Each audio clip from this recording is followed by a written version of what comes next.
Okay, so let's move to the next topic, Cauchy's integral theorem for multiply connected region. તો આની પહેલાં જે કરેલું છે Cauchy's integral theorem for simply connected region, તો આ જે છે એ સિમ્પલી કનેક્ટેડ રિજન નહીં, આ મલ્ટીપલી કનેક્ટેડ રિજનમાં છે. અને ક્વેશ્ચન છે કે આ રીતે Cauchy સંકલન પ્રમેય મલ્ટીપલી કનેક્ટેડ રિજન માટે તારવો. ઓકે, તો સૌથી પહેલાં તો આપણે એ પ્રમેય લખશું, પછી એની સાબિતી આપશું. તો એ પ્રમેય છે, એ પ્રમેય એમ કહે છે કે જો એફ ઓફ ઝેડ છે એનાલિટિક છે કોઈ એક રિજન આરની અંદર, અને એ રિજનની અંદર બે સિમ્પલ ક્લોઝડ કન્ટુર જેને આપણે C1 અને C1 કહીએ, હમણાં આપણે આકૃતિમાં જોઈ લઈશું કે બે ક્લોઝ કન્ટુર અથવા બે વર્તુળ હશે, C અને C1 નામ હશે.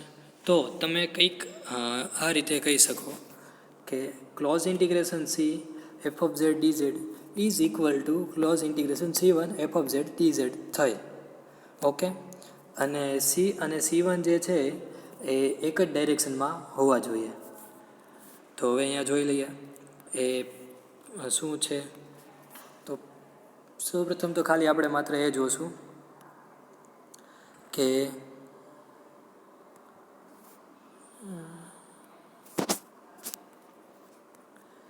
આ એક સર્કલ છે જે C છે અને એની અંદરનું જે સર્કલ છે એ C1 છે. તો તમે હવે આ જોશો તો આ જે છે તમને બ્લુ ડોટેડ બ્લુ લાઇનમાં દેખાય છે એ સિમ્પલી કનેક્ટેડ રિજન છે કે મલ્ટીપલી કનેક્ટેડ રિજન? એ સિમ્પલી કનેક્ટેડ રિજન છે. ઓકે, તો શું આપણે આ ક્વેશ્ચન છે Cauchy સંકલન પ્રમેય એ અત્યારે સિમ્પલી કનેક્ટેડ રિજન માટે સાબિત કરવાનો છે?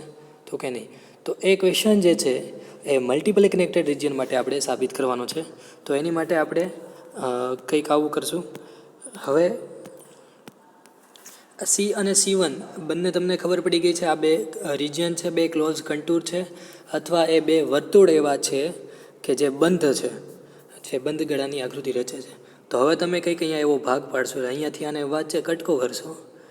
ઓકે, એટલે C અને C1 જે છે બેની વચ્ચે કટકો થઈ જશે. તો આ વસ્તુ એમ દેખાડે છે કે હવે એ મલ્ટીપલી કનેક્ટેડ રિજનમાં આવી ગયું. કેમ? કારણ કે તમે જો આ રેડવાળું બ્લુવાળું જે સર્કલ છે નાનું, બરાબર છે, એ અથવા અહીંયા તમે બીજું એક સર્કલ લીધું હોય તો એ આ ક્ષેત્રમાં આવી જાય, જેથી કરીને એ તમે એને શ્રિંક કરો. હવે તમે મલ્ટીપલી કનેક્ટેડ રિજનની વ્યાખ્યા યાદ કરો તો કોઈ એક વર્તુળને શ્રિંક કરશો તો એ ક્ષેત્રની બહાર જતું રહેશે, અથવા કે એમાં હોલ હોય તો એને આપણે એમ કહી શકશું કે આ મલ્ટીપલી કનેક્ટેડ રિજન છે. ઓકે, તો આ વસ્તુ આપણને ખાલી આપણે આકૃતિ સમજી આ પ્રમેય શું કહેવા માંગે છે એ સમજો. હજી એકવાર જોઈ લઈએ હવે કે એફ ઓફ ઝેડ એનાલિટિક છે ક્યાં? તો કે રિજન આરની અંદર. એટલે એ જે હતું એ આપણું આખું રિજન આર હતું, અને રિજન આરમાં બે હતા ક્લોઝ કન્ટુર અથવા બે બંધ ગાળાના વર્તુળ હતા, C અને C1. અને એ કંઈક આ રીતે સાબિત કરે છે કે ક્લોઝ ઇન્ટિગ્રેશન C1 એટલે કોઈ એક સર્કલ છે એની માટે એફ ઓફ ઝેડનું સંકલન અને બીજા માટે પણ બંધ ગળાનું એફ ઓફ ઝેડનું સંકલન બંને સરખું જ હોય. તો આ તમારે સાબિત કરવાનું છે. તો હવે અહીંયા જોઈએ C1 જે છે એ આ ડાયરેક્શનમાં જાય છે. તો સૌથી પહેલાં અહીંયા જે છે એ જોઈએ કે C1 છે એ C1 એ કઈ ડાયરેક્શનમાં છે? તો કે એ એન્ટી ક્લોકવાઇઝ ડાયરેક્શનમાં છે. જ્યારે આ C1 છે એ કઈ ડાયરેક્શનમાં છે? તો કે C1 જે છે એ ડાયરેક્શન છે, એની ડાયરેક્શન છે એ ક્લોકવાઇઝ ડાયરેક્શન છે. તો એ બંનેથી તમે અહીંયા હવે આ જે લખેલું છે એ કહી શકશો કે ક્લોઝ પાથ જે છે એમાં C જે છે એ એન્ટી ક્લોકવાઇઝમાં છે, અને પાથ PA જે છે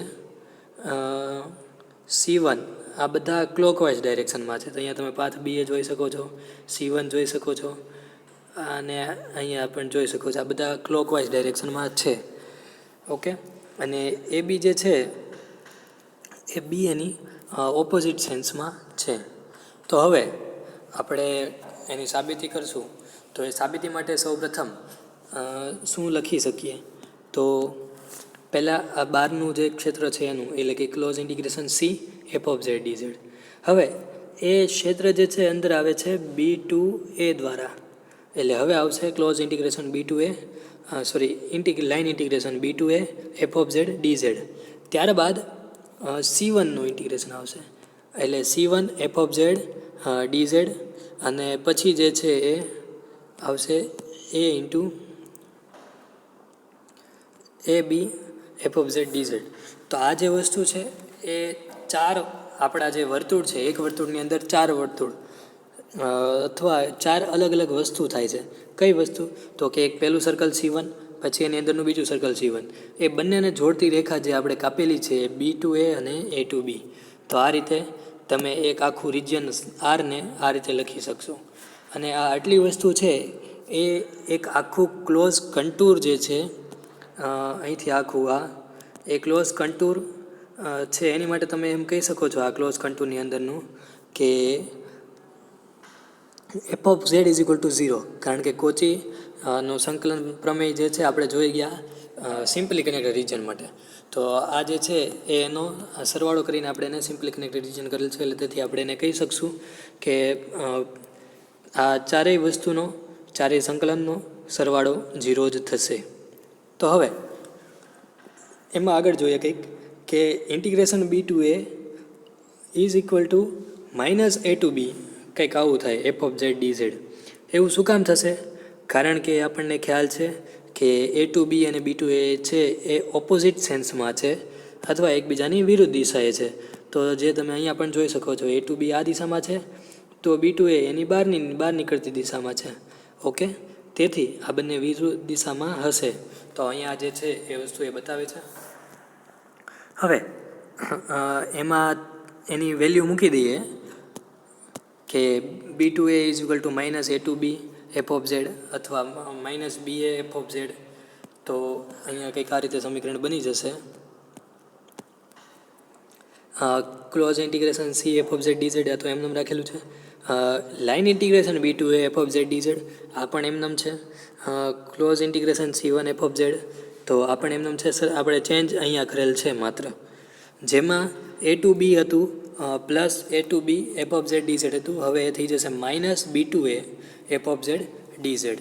ઓકે, જે આપણે આકૃતિ ઉપરથી કરેલ છે આટલી વસ્તુ. અને સિમિલરલી તમે કંઈક આવી રીતે પણ કહી શકો છો કે close integration in clockwise F of Z D Z plus clock integration anti clockwise close integration F of Z D Z is equal to 0. તો અહીંયા મેં તમને નોટેશન છે, અહીંયા તમે નોટેશન પણ જોઈ શકો છો કે મેં નોટેશન બતાવેલા છે કે એક એન્ટી ક્લોકવાઇઝની નોટેશન છે અને એક ક્લોકવાઇઝનું નોટેશન છે. અને આ તો આકૃતિ ઉપરથી પણ ખબર પડી જાય કે એક ક્લોકવાઇઝ છે એક એન્ટી ક્લોકવાઇઝ છે, તો બંનેનો સરવાળો થઈને એ 0 થશે. ઓકે, તેથી હવે જે કીધું છે કે reversing the direction of C1, એટલે હવે આપણે એવું કરશું કે C જે છે એને એન્ટી ક્લોકવાઇઝ કરશું. એટલે આ બંને છે એને શરતને કંઈક એવું કરશું કે એટલે અહીંયા જે છે C1 છે એ એન્ટી ક્લોકવાઇઝ હતું, ક્લોકવાઇઝ હતું, તો એને એન્ટી ક્લોકવાઇઝ કરીએ તો અહીંયા શું આવ્યું હતું કે માઇનસની નિશાની મૂકવી પડે. તેથી આપણે હવે આપણી પાસે આ સમીકરણ આવી ગયું છે કે anti clockwise close integration F of Z d z અને anti clockwise close integration F of Z d z. Okay, તો આ એક C છે અને C1 છે એ બંને તમને ખ્યાલ છે એક ક્લોકવાઇઝમાં હતું એક એન્ટી ક્લોકવાઇઝમાં થઈ ગયું હતું. હવે આપણે બંનેને એન્ટી ક્લોકવાઇઝમાં કન્વર્ટ કરી નાખેલ છે. તો એ જ વસ્તુ અહીંયા આપણે લખેલી છે સમીકરણ. ઓકે, અને આ જ વસ્તુ આપણે સાબિત કરવાની હતી. કોચી સંકલન પ્રમેય છે મલ્ટીપલી કનેક્ટેડ રિજન માટે, એમાં આ જ વસ્તુ સાબિત કરવાની હતી કે એફ ઓફ ઝેડ ડીઝેડ છે કોઈ એક ક્ષેત્ર C હોય એનું એન્ટી ક્લોકવાઇઝનું અને C1 છે તો એનું સંકલન એન્ટી ક્લોકવાઇઝનું એફ ઓફ ઝેડ ડીઝેડનું એ સરખું આવે. તમે અહીંયા ક્લોકવાઇઝ એની જગ્યાએ બંને એન્ટી ક્લોકવાઇઝ પણ કરી શકો, પણ ખાસ વસ્તુ એ યાદ રાખવી કે બંને સેમ ડાયરેક્શનમાં આવવા જોઈએ, જે આપણે શરૂઆતમાં જ કીધેલું છે એટલા માટે. તો અહીંયા જોઈ શકો છો તમે, અહીંયા લખેલું હતું કે C1 are describe in the same direction, બંને સરખી દિશામાં હોવો જોઈએ, કાં ક્લોકવાઇઝ કાં એન્ટી ક્લોકવાઇઝ. ઓકે, અને સાબિત તમારે આ કરવાનું હતું કે close integration C F of Z d z કોઈ એક ડાયરેક્શનમાં એટલે ક્લોકવાઇઝ, તો C1 integration F of Z d z એ પણ ક્લોકવાઇઝમાં બંને સરખા થાય. તો આ જે છે એ તમારું કોચીસ ઇન્ટિગ્રલ થિયરમ છે મલ્ટિપલી કનેક્ટેડ રિજિયન માટે. ઓકે, હવે એના પછી જે છે એક કોન્સેપ્ટ છે લોરેન્ટ્ઝ થિયરમ. તો આ જે લોરેન્ટ્ઝ થિયરમ છે એમાં પણ C1 અને C2 જે છે એ બે સર્કલ છે, જેનું સેન્ટરમાં એક Z0 નામનું બિંદુ છે. તો તમે અહીંયા જોઈ શકો છો, આના સેન્ટરમાં Z0 નામનું બિંદુ છે. ઓકે, અને એમાં એફ ઓફ ઝેડ જે છે એ આ રિજિયન આરની અંદર, એટલે આ આટલા રિજિયન જે છે આટલા રિજિયનની અંદર, સોરી,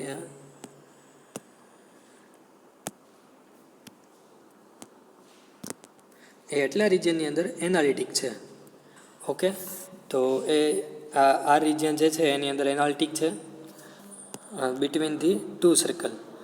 એટલે હજી એક વખત અહીંયા બતાવી દઉં. એક આ સર્કલ અને બહારનું જે સર્કલ છે એ બંનેની વચ્ચેનો ક્ષેત્ર એને આર કહીએ છીએ ને, એ આર છે એ એનાલિટિક છે. એટલે તમને એરિયા બતાવી દઉં, કયો એરિયા કહું છું. તો એ આ એરિયા બતાવે છે, આ આટલો એરિયા. ઓકે, આનો કોઈ પણ એરિયા, બંને સર્કલની વચ્ચેનો એરિયા, તો એમાં એનાલિટિક છે. ઓકે, તો હવે શું કહેવા માંગે છે એ સમજાઈ ગયું. એનો થિયરમ કંઈક આવું છે. અને અહીંયા તમે જોઈ શકો છો, મેં આ જે આકૃતિ છે એમાં આપેલું જ છે કયો એરિયા એનાલિટિક છે. અને C1 અને C2 બે સર્કલ છે, એમાં Z1 Z0 છે એ તમારું કેન્દ્ર છે. ઓકે, તો એફ ઓફ ઝેડ છે આની માટે એની એક સિરીઝ છે. તમે એને કંઈક આ રીતે લખી શકો છો કે f of z is equal to A0 plus A1 Z1 minus Z0 plus A2 Z minus Z0નો વર્ગ પ્લસ આ જે છે એ ચાલ્યું રહે સેમ વસ્તુ B1 upon Z minus Z0 plus B2 upon Z minus Z0 નો સ્ક્વેર. ઓકે, પ્લસ ચાલ્યું રહે આ રીતે. તો તમારે અહીંયા આ ડેરિવેશન ક્યાંથી આવ્યું એ નથી જોવાનું, માત્ર તમારે આ સમીકરણ છે એને યાદ રાખવાનું છે. અને આ પણ ક્યાંય એક્ઝામમાં પૂછાતું નથી કે આના રિલેટેડ કોઈ એક્ઝામ્પલ અત્યાર સુધી આમ તો પૂછાયેલો નથી. બટ આ જસ્ટ તમારા જાણકારી માટે અને સિલેબસમાં છે. એટલે તમારે એની ડેફિનેશન અથવા જો લોરેન્ટ્ઝ થિયરમ શું છે એ પૂછાય તો તમારે આટલું લખી દેવાનું કે કંઈક આ રીતે એક C1 અને C2 બંને સર્કલ હોય, એ બંનેનો એરિયા, બંનેની વચ્ચેનો એરિયા જો એનાલિટિક હોય તો તમે એ એફ ઓફ ઝેડ અને Z0 કેન્દ્રની વચ્ચેનું બિંદુ હોય તો તમે એફ ઓફ ઝેડને કંઈક આ સિરીઝથી દર્શાવી શકો છો. એનું આ ટૂંકું સ્વરૂપ છે. તમે અહીંયા જોઈ શકો છો કે n is equal to 0 to infinite, એટલે પહેલાં 0નું 0 વેલ્યુ મૂકી દઈએ એટલે અહીંયા A0 થઈ ગયું. 0ની ઘાત થઈ જશે એટલે 1 થઈ જશે, એટલે A0 આખું એમનેમ થઈ જશે. પછી અહીંયા 1 મૂકીએ એટલે A1 થઈ ગયું. Z માઇનસ Z0ની ઘાત 1 એટલે અહીંયા 1 આવી ગઈ. તો આ જે છે એનું ટૂંકું સ્વરૂપ છે. તો કન્વર્ટે એ જે છે આખી સિરીઝ એ આરમાં કન્વર્જન્ટ હોય. ઓકે, મતલબ ત્યાં કેન્દ્રિત થતી હશે. હવે સિરીઝ કેન્દ્રિત ને અપકેન્દ્રિત જે છે એ તમારે મેથ્સમાં આવશે આગળ, બાકી તમારે ફિઝિક્સમાં અહીંયા એના કોન્સેપ્ટની જરૂર નથી. ઓકે, તો આવી સિરીઝ જે છે આ સિરીઝ અથવા આ શ્રેણીને લોરેન્ટ્ઝ શ્રેણી અથવા લોરેન્ટ્ઝ સિરીઝ કહેવામાં આવે છે. ઓકે, તો મલ્ટિપલી કનેક્ટેડ રિજિયન અને લોરેન્ટ્ઝ થિયરમ જે છે આ બંને આપણે જોઈ ગયા. આ જે છે એક બે વાર લખી નાખશો એટલે આવડી જશે, એકદમ ઇઝી છે. મને એક્ઝામમાં બહુ પૂછાતા નથી, પણ કદાચ વ્યાખ્યા કે કોઈ બીજી વસ્તુ પૂછાઈ જાય તો પણ તમને ન આવડે એવું ન થાય. એટલે ખાસ એક બે વખત પ્રેક્ટિસ કરી નાખવી. Okay, thank you.